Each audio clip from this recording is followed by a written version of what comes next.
Sunflower oil. എന്നാലും ഇപ്പൊ രാത്രി മുട്ട വെച്ചിക്കാണ്ട് അങ്ങനെ ചെറിയ തീ കത്തിച്ചിക്കാണ്ട് മറന്ന് ഓഫാക്കാതെ വാതില് പൂട്ടി കിടന്ന് നേരം മുളക്കോളം ഗ്യാസ് ചെറിയ തീരെ കത്തിക്കുന്നുണ്ട്. ആ മണം കെട്ടിട്ട് പുറത്തേക്ക് ഇറങ്ങിക്കിയതാ. അപ്പൊ മണക്കണില്ലേ? മണമില്ലല്ലോ. സുബിക്ക് നീച്ചപ്പോ ഇപ്പൊ വാതിൽ തുറന്നോക്കിയപ്പോഴല്ല ഗ്യാസ് ഇങ്ങനെ ഓണായി. സുബിക്കൊന്നല്ല 7 6:45 ഞാൻ പടുക്കണേ. ഞാൻ ഇക്കൊന്നുള്ളിൽ ആരെല്ലാം ഉണ്ടാക്കാൻ വേണ്ടിട്ട് വന്ന് നോക്കുമ്പോ ഗ്യാസ് ഇങ്ങനെ കത്തി കിടക്കണ. താഴെ ഗ്യാസ് വാതിൽ ഇത് കുറ്റിട്ടിട്ടില്ല. പാരപ്പത് ഇത് കത്തിച്ച് വെച്ചിട്ട് നോക്കുമ്പോ ഇത് ഞാൻ തുറന്നപ്പോ അങ്ങനെ പൊയ്യുന്നുണ്ട്.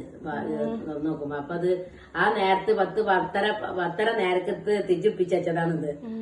ഇത് വരെ 7 മണി വരെ ഇത് വെളിച്ചെണ്ണ ഇപ്പൊ പുകച്ച് വന്നാലും കത്തി കഴിഞ്ഞിട്ടുണ്ടോ? ഇത് നോക്കി ഇതാ കണ്ടോളി, എല്ലാരും കണ്ടോളി. ഇത് ഗ്യാസ് പോയതല്ല വേദന. ഇതാ അത് പഠിച്ച് നമുക്ക് കാണിച്ചു തരാൻ അവസരമാണ്. ഇതാ റബ്ബർ പോലെ ഇതാണ് ഇപ്പൊ നമ്മളെ സൺഫ്ലവർ പാൽമൂല കഴിഞ്ഞാണ്ട് അതാണ് പറഞ്ഞത്. അങ്ങാടിന്ന് ഓയില് തൊന്നും വാങ്ങരുതെന്ന് പറയുമ്പോ അത് തെളിവ് ഇതാ കണ്ടോളി. ഇപ്പൊ ഗ്യാസ് പോയതല്ല വലുതാ. ഇതാണ് നമ്മൾ പള്ളിക്ക് പോകുന്നത്. നമ്മൾ ആമാശത്തിലേക്ക് കെട്ടിക്കിടന്നാൽ ഇതിന് ക്യാൻസർ അതിനപ്പുറം രോഗങ്ങൾ വരും. ലൈവായിട്ട് കാണിച്ചിട്ടില്ല. പൊട്ടിപ്പൊടിച്ചത് ഫുള്ളും ഇത് അത്ര രാവിലെ വരെ കത്തിക്കണമെങ്കിൽ നോക്കി ഇതിന്റെ അവസ്ഥ. രാവിലെ വരെ കത്തിക്കണ വളയാ.